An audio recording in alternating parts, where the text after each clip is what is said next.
Economy पे भी मैं बात करना चाह रहा था। इस साल हमने देखा 2024 में, और आई थिंक आपसे ही सोहेल साहब शुरू करूंगा, क्योंकि आपने कहा कि 2024 का जो पहला क्वार्टर था वो फिर भी वल्नरेबल था, लेकिन आखिर में हमने कुछ स्टेबिलिटी देखी है।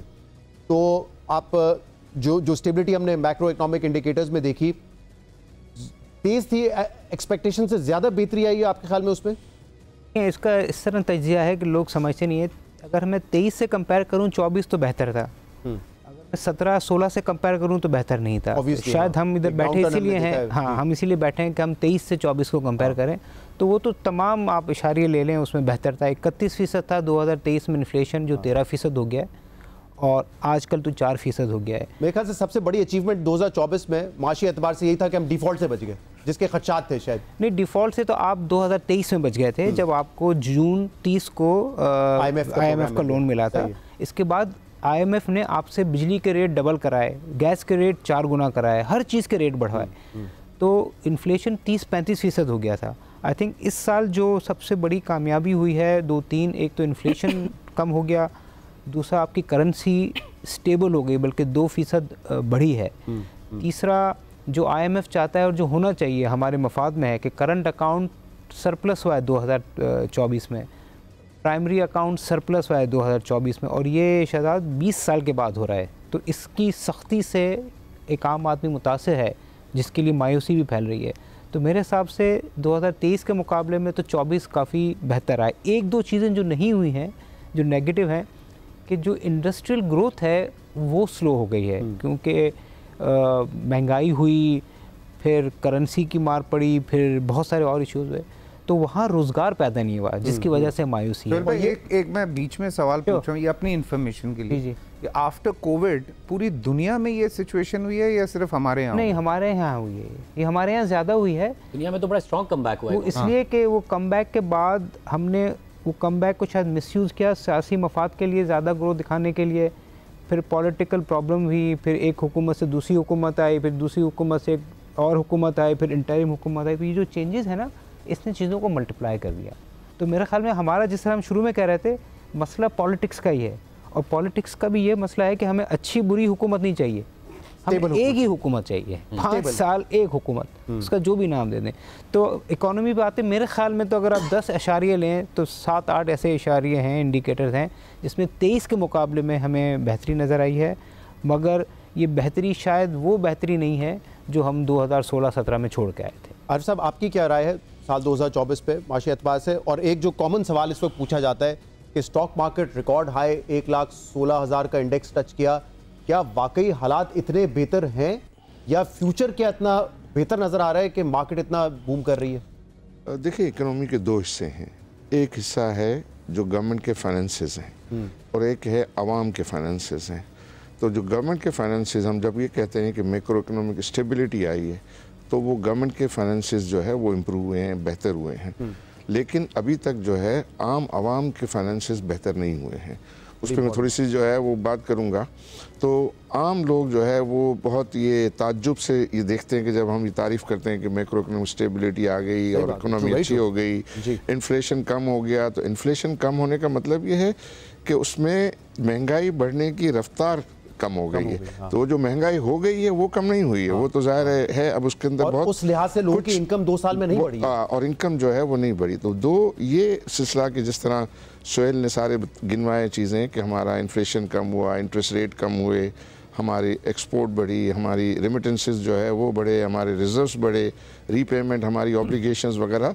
तो जब ये मैक्रो इकोनॉमिक स्टेबिलिटी के बाद ही फिर जो है अपॉर्चुनिटीज़ निकलती हैं। तो अब हम 2 चीज़ों में वी आर लेगिंग बिहाइंड। एक तो हमारा जो FBR रेवेन्यू टारगेट है उसमें हम बिहाइंड हैं।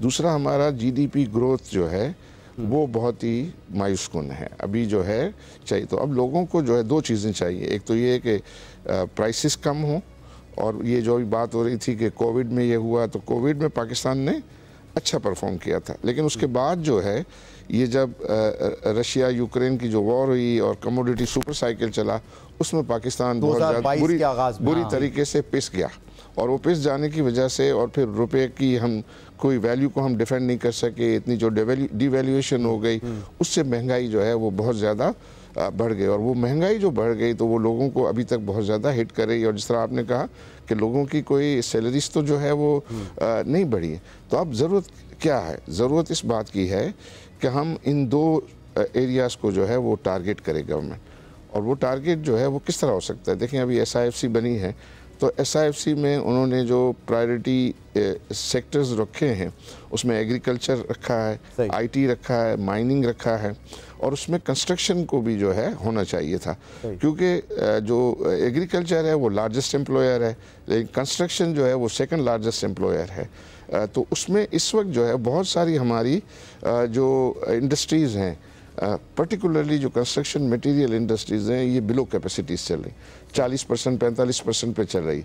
अब उसकी कैपेसिटी अगर हम 40 से 80 पे ले आते हैं तो हमारा 500 बिलियन रुपीस का एडिशनल रेवेन्यू मिल सकता है, और रोज़गार लोगों के जो है, आप इमेजिन करें कि उससे कंस्ट्रक्शन हो तो उससे रोज़गार इमीडिएट जो है वो लोगों में बढ़ जाएगा, वो GDP ग्रोथ में जो है वो ऐड कर रहा होगा।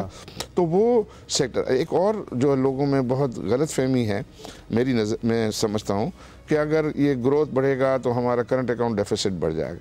मैं इस चीज़ से जो है वो एग्री नहीं करता। वो तो पॉलिसी मेकर को चाहिए कि किस एरियाज़ में टारगेट करना है ग्रोथ। अगर आप एग्रीकल्चर में ग्रोथ टारगेट करते हैं, कंस्ट्रक्शन में करते हैं, IT में करते हैं, तो वहाँ तो जो है वो कोई करंट आप उस एरिया में करते हैं जो एक्सपोर्ट। मैं इस पर ज़रा और तफसील से बात करूँगा कि 2025 में हम क्या क्या मजीद कर सकते हैं, लेकिन सबा किस तरह इम्पैक्ट कर रही है ज़िंदगी?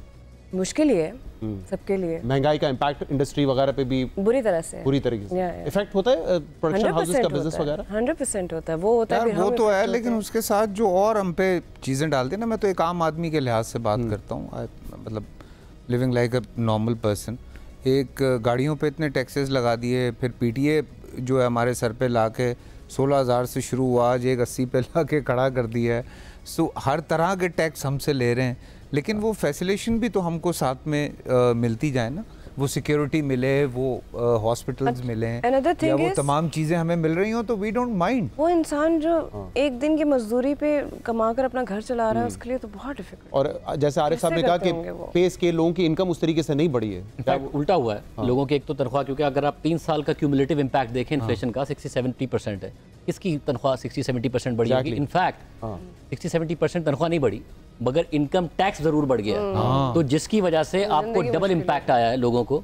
और ये जो मायूसी की बात हो रही है वो इसीलिए है। आपको मेरा नहीं ख्याल कि 3 साल से पहले लोग इसलिए प्रॉब्लम में नजर आए होंगे अपने आसपास कि वो ये कह रहे हो कि वो बिजली का बिल नहीं दे पा रहे। आपको जरूर लोग मिले होंगे कि बिजली का बिल आपके घर के रेंट से ज्यादा हो गया, खर्चा ज्यादा हो गया, रेंट का मसला हो रहा है, बच्चों की फीस का मसला हो रहा है। पाकिस्तान में 2 मसाइल मैंने बहुत कम देखे थे कि लोग ये कह रहे हो कि खाने पीने का मसला हो रहा है या फिर हम बिल नहीं दे पा रहे हैं। आपने बिजली इतनी महंगी कर दी, गैस इतनी महंगी कर दी, इन्फ्लेशन इतनी ज्यादा है, फिर सैलरी पर आपने इनकम टैक्स लगा दिया कि आपने बेसिकली जो लोग हैं, जो मिडिल क्लास है उसका तो गला ही घोट दिया, जो नीचे और लोअर क्लास है उसको बहुत ज्यादा मुश्किल सोच भी मार दी। और अगले साल क्या इसमें कोई बेहतरी आएगी उस पर तो मैं बात करूंगा, लेकिन